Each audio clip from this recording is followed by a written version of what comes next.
Welcome home. We are WNST, AM 1570, Towson, Baltimore. We are Baltimore Positive. Please check us out at BaltimorePositive.com. Luke Jones doing a great work out there at Baltimore. Luke, a short week as we get ready for the Philadelphia Eagles.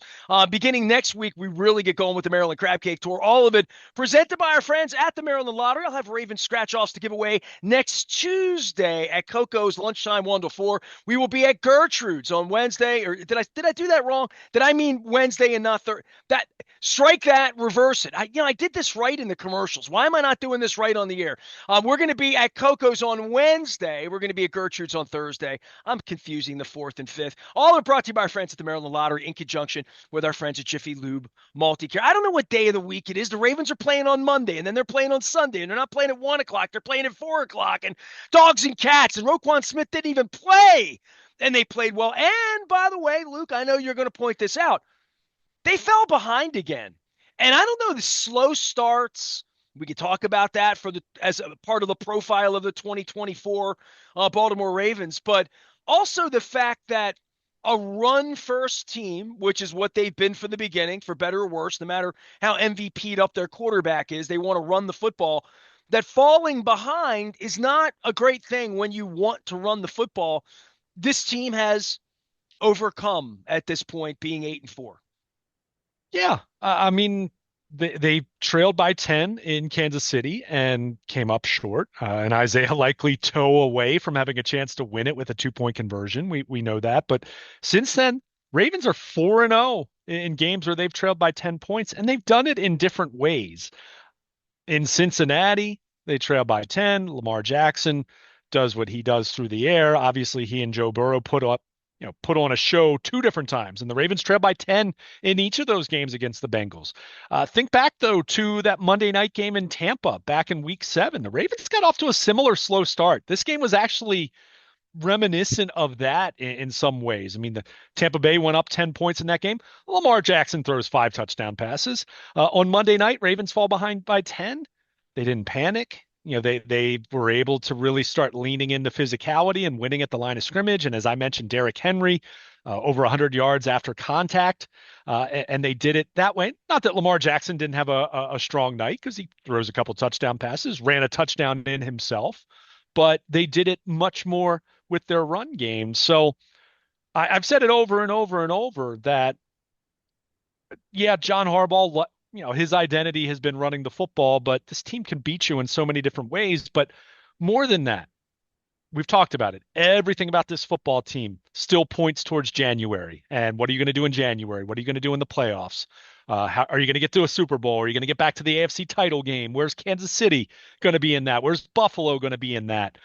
But this team has really been tested in terms of trailing and not starting games as quickly as they would like to. And look, Todd Monken even talked about this last week, where he said even the Cincinnati game a couple weeks ago, he was lamenting the fact that they didn't start very fast in that game offensively, even though the final score wouldn't make you think that.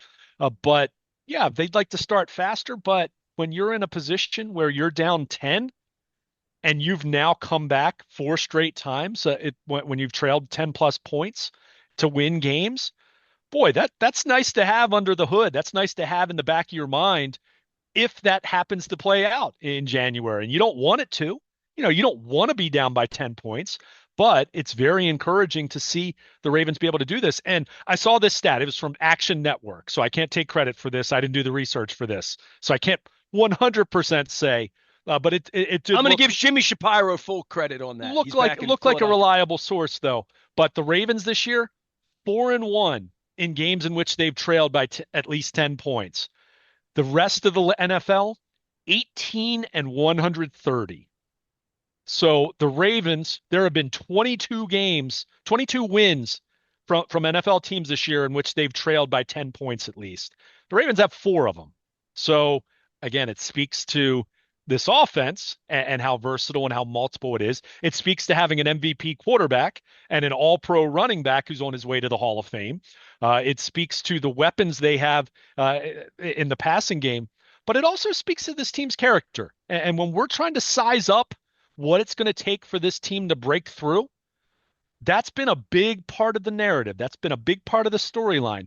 As successful as this team has been for 6 years now in the Lamar Jackson era, when he's been healthy, they've been wildly successful in the regular season. But the narrative has been, how do you proceed when you do trail? Do you panic? Do you abandon the run? Are you able to do enough in the passing game? They've been able to do all of those things where maybe it is their passing game taking over, or on the case on Monday night, it was leaning into the run still and trying to and trusting the matchup against the Chargers, who like to play light boxes and too high safety. So very encouraging on that front. As I mentioned in our previous conversation, encouraged to see the defense take the steps forward that it's taken the last couple of weeks, especially with no Roquan Smith on Monday night.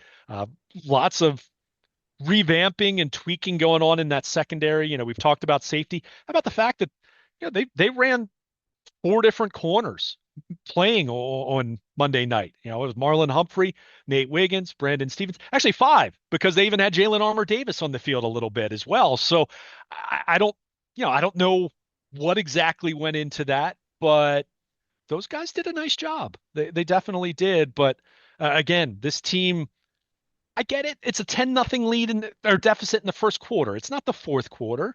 So you don't want to panic, but we've accused this team of panicking in those situations in the past. And so for me to see them continue to do this, it's not ideal. You don't want to test that theory too much, but it's certainly nice that they have the ability to do that, understanding that you're not going to play perfect football for 60 minutes every single week.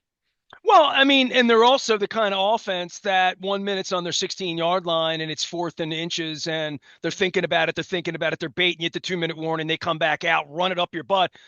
And 20 seconds later, they got 6 points. Like that, there is an explosiveness and a quick strike. And I don't mean Zay Flowers or Bateman or even Deontay Johnson. I'm talking quick strike, like 40 yards from scrimmage on a run It's from all of it. Lamar or Derrick Henry, or even Zay Flowers on sort. They have three guys that can run it and gash you with the football if you're Don't not forget careful. Justice Hill, Oh, who, who who did had a it? Who 50-yard did it? touchdown. Who did it? Yeah, Right at the yeah. end. So the point that where there is comeback ability, really is there quick strike ability, right? Do you have quick strike ability? That's how you come back. Quick strike ability is 2 minute warning, 16-yard line, should be punting. Every team in the history of the National Football League, in the history of football. You said high school. Okay, maybe. Maybe you go for it on the 16-yard line there.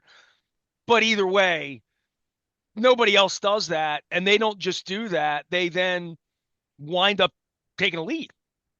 Yeah, they did that. And they even wound a minute off the clock after that on their next two plays, because again, at that point in time, it was about possession. But I mean, this is such a dangerous offense. That's why we've talked so much about getting the defense up to a higher level. Again, it doesn't have to be great. Just be good enough. Just be decent. Just don't give up two-play touchdown drives. Don't let the ball be thrown over your head for 60 yards. And they've done a better job of that the last couple weeks. So, but this offense is just so dangerous. It's so multiple, so many different factors. I mean, Nestor, they haven't even gotten Keaton Mitchell involved yet, right? And that's fine. Bring the kid back slowly. I mean, he's got scar tissue and all that with the knee. Get him back. He's involved as a kick returner. All of that. There's meat on the bone there. We know that. I mean, if he's right physically, and every indication I've gotten is that he is, and they've been really excited about his tracking data and practice and how fast he looks and all of that. But it truly is a case of there's only one football, and they still haven't gotten Deontay Johnson integrated into this offense. And look, it might not happen. In all honesty, it hasn't looked great when Lamar Jackson has tried to get him the football. That doesn't mean that's going to be the case come a month from now or 2 months from now in the playoffs. I mean, maybe he'll make a big play, but that's what we're talking about here. For so many years, whether we're going back to the very beginning, not the very beginning, meaning not 1996 and 97 with Michael Jackson and Derek Alexander and Vinny Testaverde, but from 1998 into the present on a seemingly annual basis. We've talked about wide receivers and having enough weapons for whoever the quarterback is, Lamar Jackson, Joe Flacco, whoever, and all of that. years where they've been lighter at running back because of injuries. I mean, go back to the post Super Bowl year with Jamal Lewis and what that meant when he went down. I mean, this offensive roster is really, really impressive. And it's shaping up to be not just the greatest offense in the history of the franchise, but one of the great offenses of the last 25 years.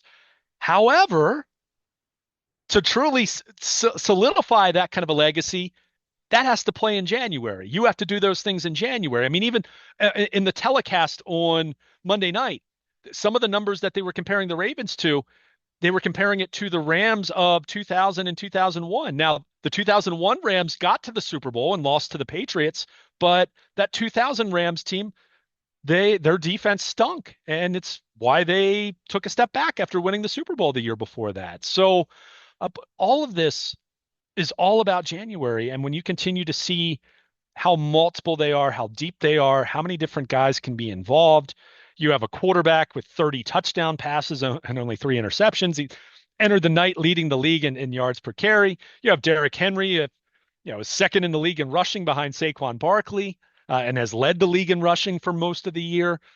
You have Justice Hill. You have Keaton Mitchell potentially. I mean, you just go down the list. I mean, the offensive line, let's give the offensive line their flowers. I mean, I thought they protected quite well on Monday night. And as I mentioned, that after the initial 10 minutes where I thought the Ravens kind of were losing at the line of scrimmage, I thought they won at the line of scrimmage very consistently. And it's part of what makes a 4th and inches from your own 17-yard line even a consideration. Well, let's talk about the line for a minute, because I saw Falele. They spotlighted him pulling off the right side to the left side, setting a block, springing a big hole. It might have been the Justice Hill. I'm not sure what play it was. They all kind of run together in the morning after, right after a late night. But and by the way, over the weekend I was watching the Lions run around and watching other teams, watching Zeitler run around, and I'm thinking to myself, all right, salary cap. They bring in Derrick Henry. They've changed the offense. They've changed the age profile, certainly, of their offensive line, going from older veteran to Ronnie Stanley and a bunch of young guys, pretty much, right?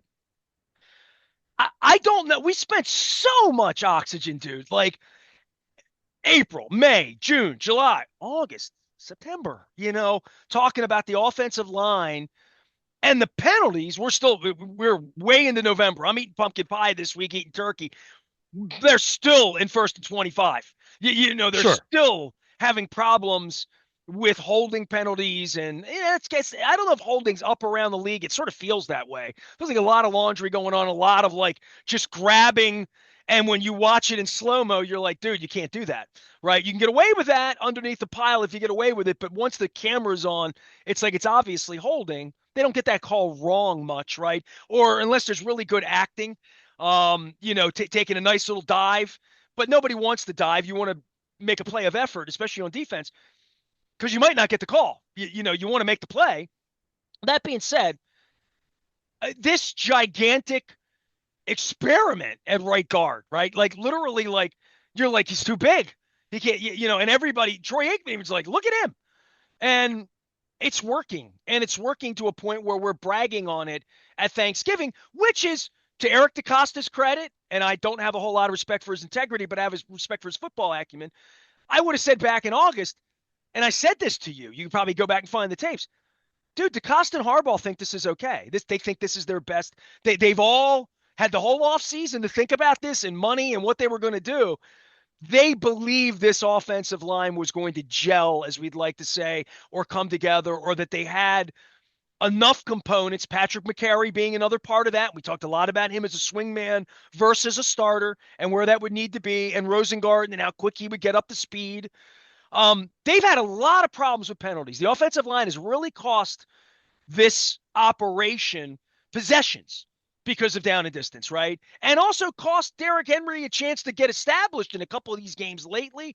But that being said, it's not a weakness of their team. They're top 10 all-time offense. At Aaron Schatz on this week, talking DVOA.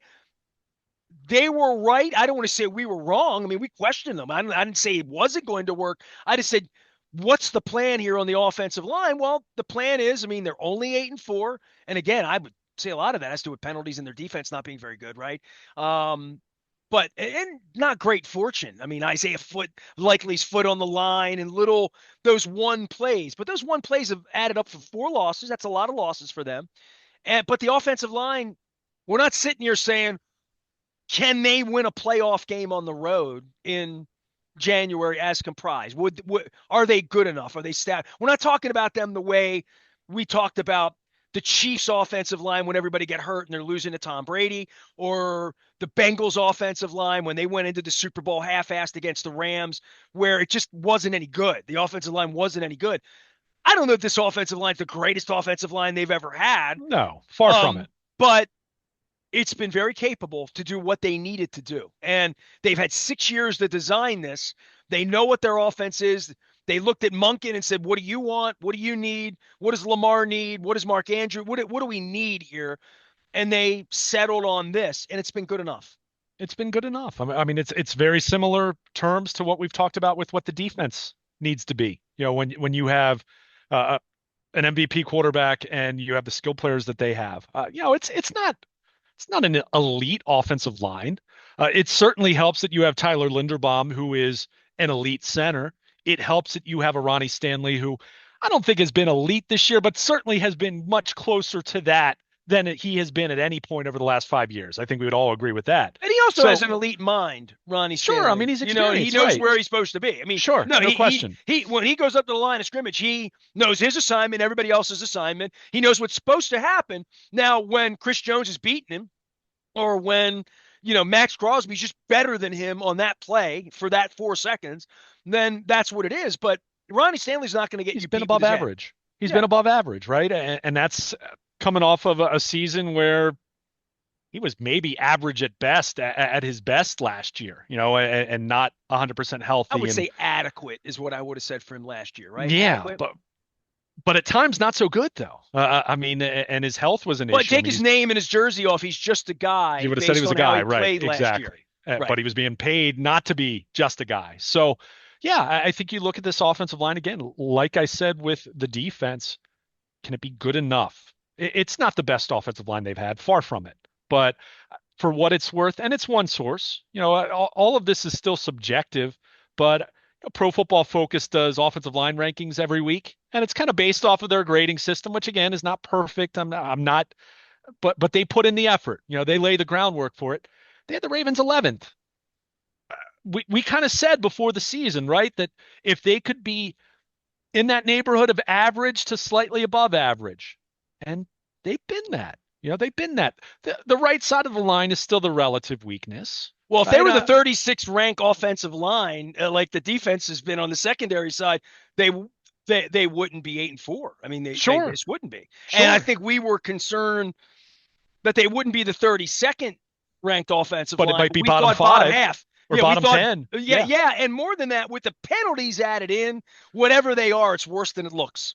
Yeah. You know what I mean? For sacks allowed and pressures and Lamar and this and that, the penalties are egregious. Yeah. I mean, they make things hard on them. Well, and you know what? It's a big reason why when you look at their record and look, I mean, 8-4, that's an 11-6 season kind of pace. It's not.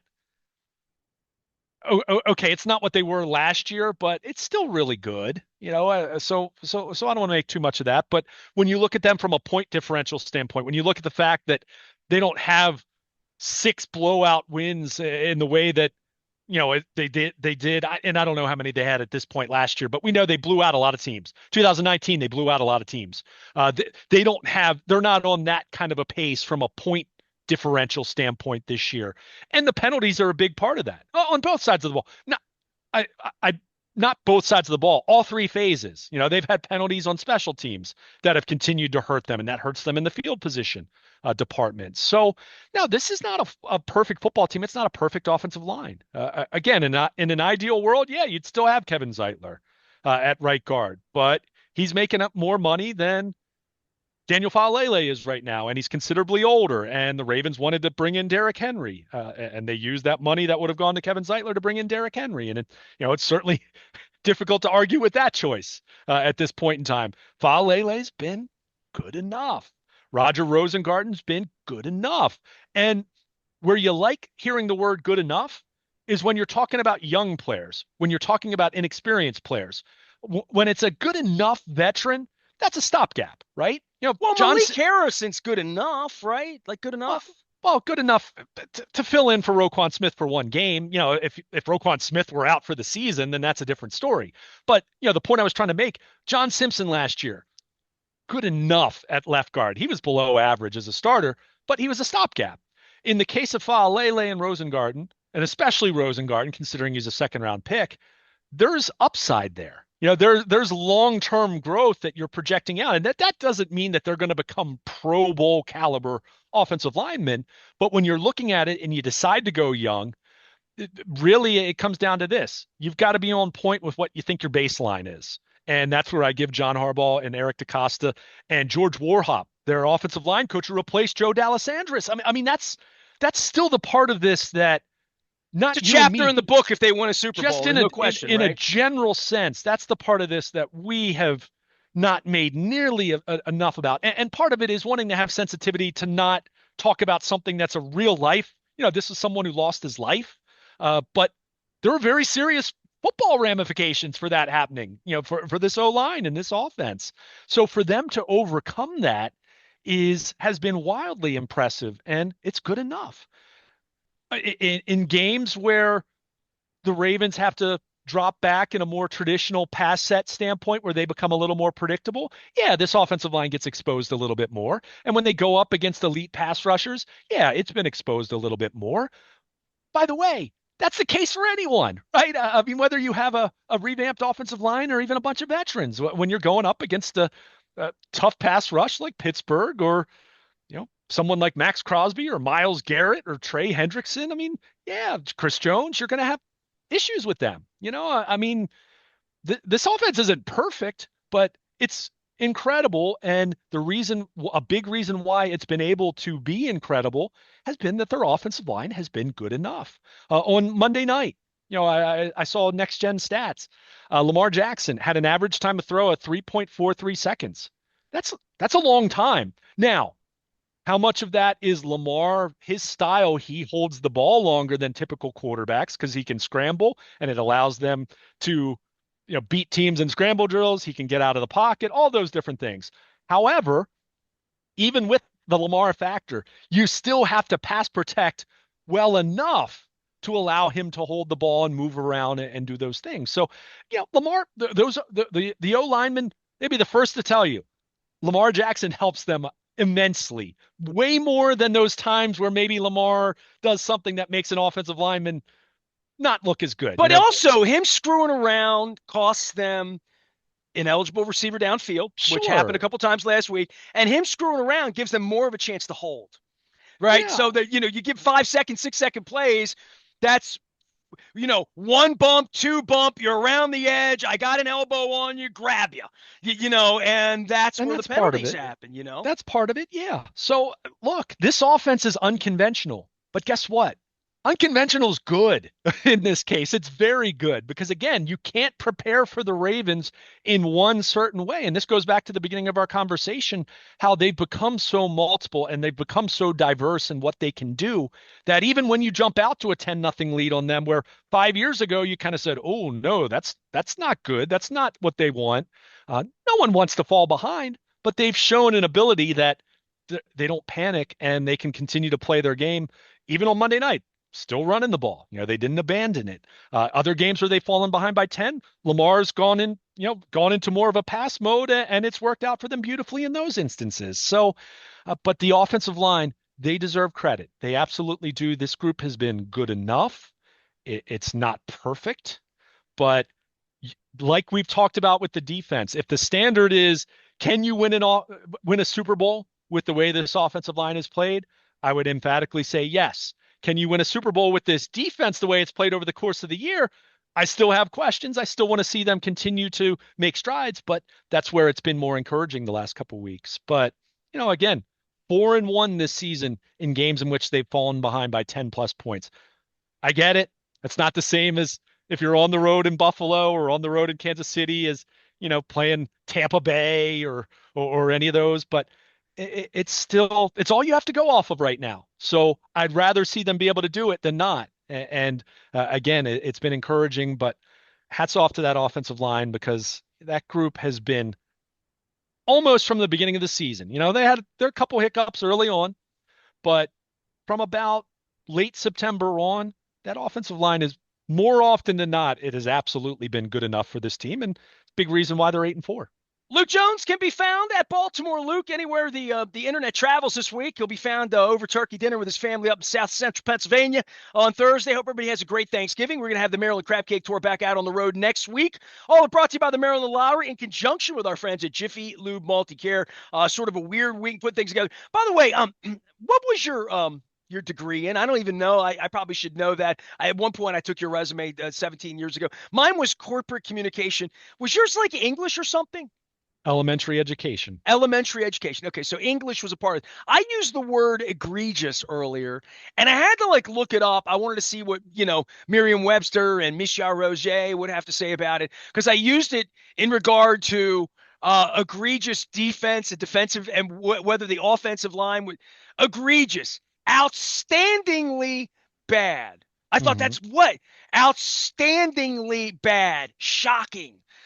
That's 32nd ranked defense. I would say that the offensive line, when we were talking about it, we thought that that was going to be a liability, not a part of their charm.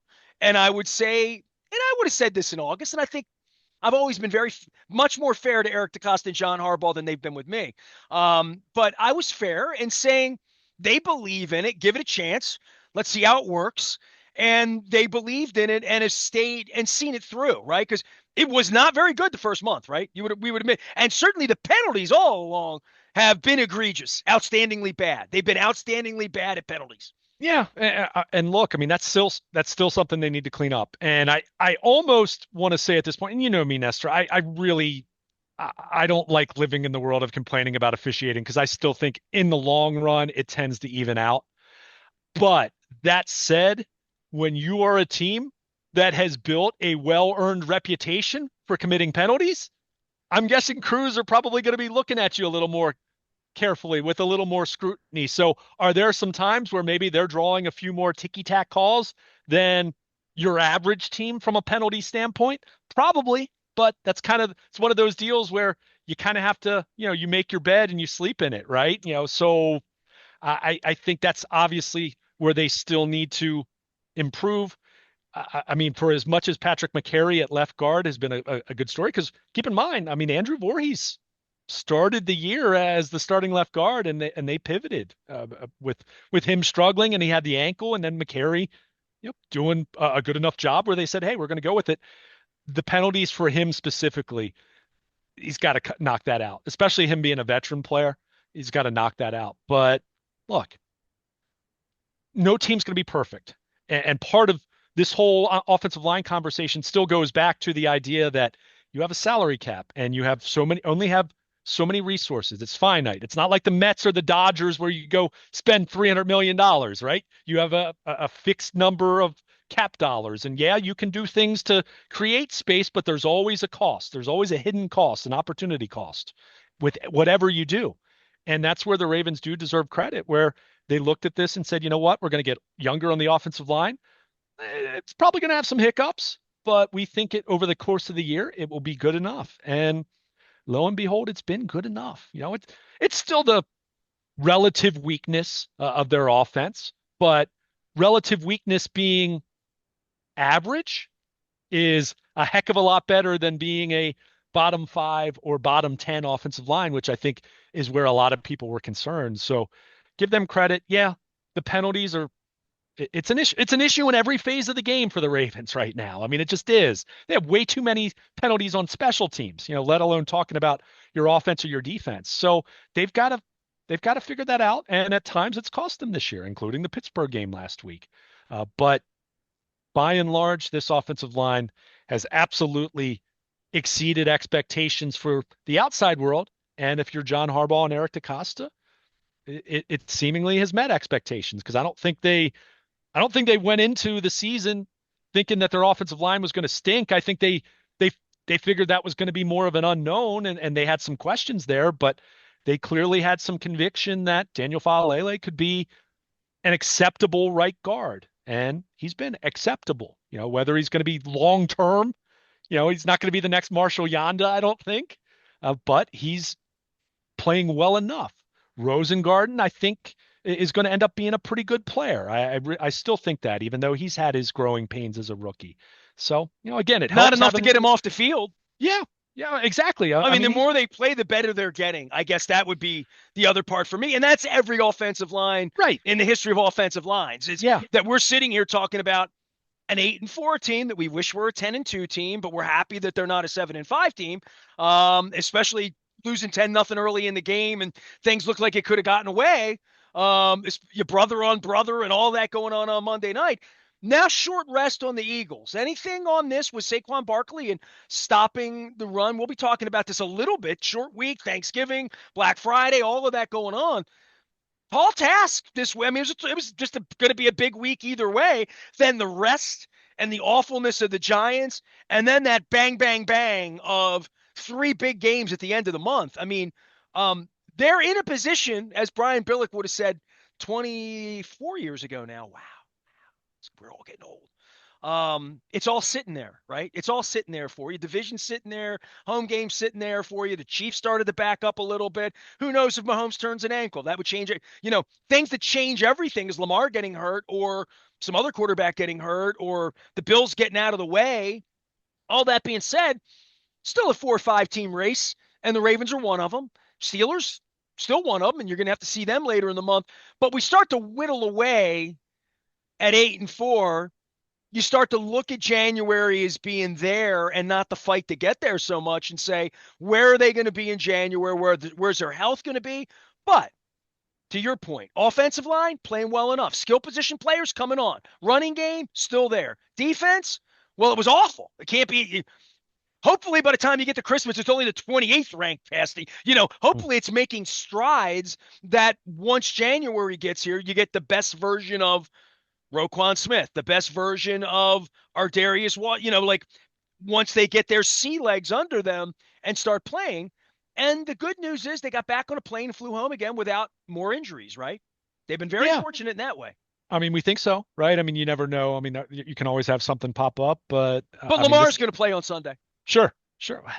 Hey, you have Lamar Jackson, you have a chance, right? I mean, it's that simple. You have a healthy Lamar Jackson, you have a chance against anybody. And I think this is going to be an interesting football game on Sunday. I mean, the Eagles are playing at a very high level on both sides of the ball. Their defense has really come on after what when you look at their collapse last year and how bad their defense was down the stretch. Vic Fangio has done a nice job with them. Rocky start. First 4 weeks or so, their defense not as good. It's been very good since then. And I mean, Saquon Barkley has been phenomenal. We've talked a lot about Derrick Henry here in Baltimore, understandably so. Saquon Barkley has been incredible. I mean, he's been so dynamic that he's in the MVP conversation. And how about this? A year and a half ago, I got together with Chad Wiesling and Chris Pica. We did it over in West Baltimore. And Josh Jacobs was trying to get paid, right? Yeah. J.K. Dobbins was trying to get paid, right? Like everybody's trying to get paid. And as we sit here on Thanksgiving Day and, we'll have turducken on behalf of John Madden and the Big Uglies and boom in there and they run the ball. And Derrick Henry's changed this program. Saquon Barkley's changed the Eagles program. Josh Jacobs has changed the Packers program. And all of a sudden, running the ball's cool if you can do it really well. It is. It is. But also keep in mind, those guys are with good teams too. And Derrick Henry would tell you he's having the season he's having because of Lamar Jackson. And Saquon Barkley has been dynamic. He's been that's where I think he probably should belong in the MVP conversation. But we were discussing as an industry that these guys have no value, no staying power, don't pay them a lot of money. Even to your point, it's like, well, the Ravens are going young. Everybody's going young. They're going to draft Dobbins. They're going to get Keaton Mitchell in the field. In the end, they're going to spend $10 million on a real running back and a man who clearly on Monday night with Derrick Henry. By the way, the Oilers jersey, I found it again on sale for the holidays. It's like $60, and I'm thinking maybe I might need it in January. But the running back position and the value of that position to me has been elevated in the minds of everybody this year in watching what that kind of running back can do for your program. And I agree, you have to have a quarterback, you have to have all of that. Right. But let's not pretend that it's a plug and play position. You can just put anybody back there with Tom Brady and let him run around, and that'll be good enough. Maybe good enough, but not what is ideal, which is 2nd and 1 and 2nd and 2 in your running game. Well, but keep in mind the offensive line is also a huge factor with this. I mean, it absolutely is. Derrick Henry, we've talked about it. That's why Monday night for me was maybe his best performance of the season because of how much of it was yards after contact. Derrick Henry's had some games where he hasn't been touched because of Lamar Jackson and their scheme and everything that a defense has to account for. But look, are we going to go back to the days where suddenly running backs are valued like they were 20 years ago? No, because that was wrong too. Because there are always exceptions to the rule, but that doesn't mean that you should pay your guy. And I'll say this, Saquon Barkley's been incredible this year, but it is also year one of a multi-year contract, right? Let's see how that ages.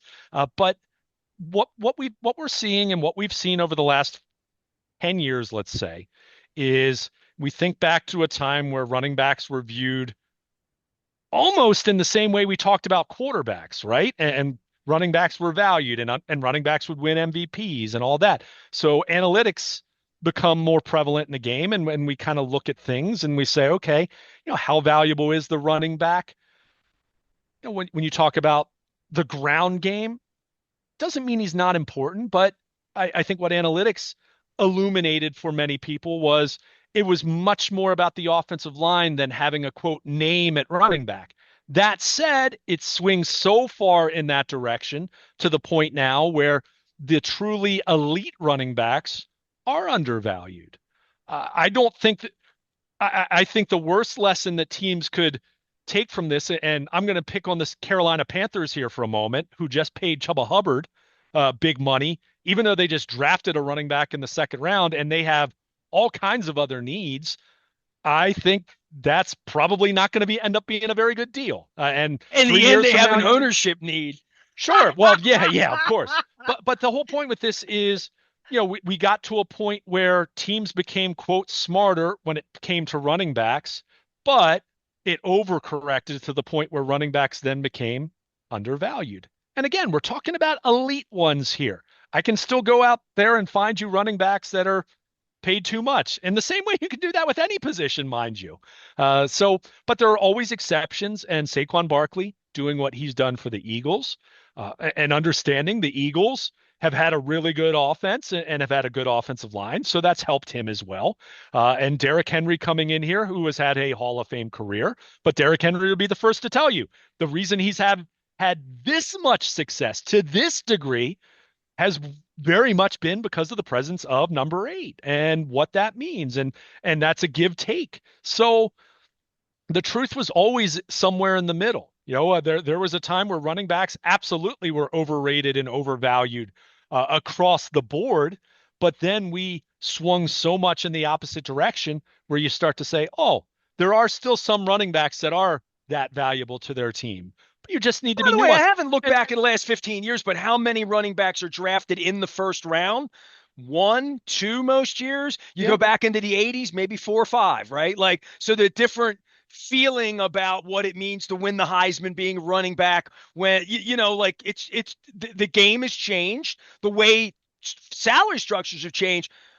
But it still hasn't changed the game that if you have Derrick Henry and you're in 2nd and 2 and 2nd and 3 and your running game can do that, whether it's because of Lamar or whether it's because you have Emmitt Smith. I don't, whatever it is, or O.J. Simpson, right? Offensive line. I'm going to keep saying it. Running game is, generally speaking, is more about the offensive line than anything else. That's proven out over and over now. That doesn't mean Derrick Henry isn't great. That doesn't mean Saquon Barkley isn't great. But Derrick Henry ran behind a lousy offensive line in Tennessee last year. He averaged, I think, 4.1 or 4.2 yards per carry. Pretty ordinary. And a lot of Monday morning pain from the hits. Sure. But the point, it's the entire operation. But when you have that operation, that doesn't mean that you can't still bring in a dynamic running back that won't make your offense better overall. That's the point. Well, the Eagles just did it, right? And so did the Ravens. They did. And look, the Eagles and the Ravens also had cheap running backs do really impressive things for them as well. So the truth is in the middle, right? Do I think this is going to mean this massive renaissance and running backs are going to start to be valued in the way they were 25 years ago? Absolutely not. But I do think it should help the elite of the elite running backs get a little bit more bread, right? Because of what Saquon Barkley's doing this year, because of what Derrick Henry is doing this year. And, Derrick Henry's, that was essentially a 1 year deal with the team option, right? I mean, it's not like that was a long-term commitment, whereas Barkley it was. But even still, look at how much Barkley's being paid relative to what Adrian Peterson got a decade plus ago. It's still, a far cry from where it was at one point in time. So, yeah, there was a market correction and then the market overcorrected. And now I think you're going to see it bounce back a little bit. That does not mean, however, that every team should pay their running back. And quarterback is a great example, as we'll be seeing the New York Giants in a few weeks as the Ravens go up there in mid-December. Daniel Jones is not a quarterback you pay, for example. And we see quarterbacks across the league that need to be paid. The same applies for every position, including running back. Saquon Barkley, yeah, he looks like the kind of running back that you should pay that. But again, I will also stress, let's see what that looks like in year 2, year 3, year 4. Again, it is a brutal position as it pertains to injuries and wear and tear. So, but yeah, I think this has been a good year for the running back position in general, and certainly Derrick Henry and Saquon Barkley. How often do you have this? The two leading rushers in the NFL going to go head to head in week 13. That's pretty special. Looking forward All to the it more on reason Sunday. to get Chad Weasley back after the Crab Cake Tour next month so he can tell me just how valuable running backs are as a football guy. Baltimore Luke is Luke Jones. You can find him anywhere the internet travels. You're an apple pie guy, right? Or are you a pumpkin pie guy? What are you? More of an apple. I like both, but apple's my favorite. Yeah. Well, I hope you have a beautiful Thanksgiving, and I hope you don't work too hard. I hope that the Ravens have practice at some decent, kind of a weird week, right? I mean, getting off a plane at 8 in the morning on Tuesday morning for the team and sleeping in and then getting back and then having to play at 4 o'clock on Sunday. And really some nice downtime. If we're going to talk about this game this week and what it represents and Philadelphia, Baltimore, all that stuff, they're going to get to sleep in a little bit after this game. And boy, would it smell a lot nicer at 9-4 than 8-5. No question about it. And hey, who knows? Could be talking about a Super Bowl preview here. I mean, the Detroit Lions will have something to say about that. Kansas Lived through City and that in Buffalo. baseball in '83. I don't know that I could.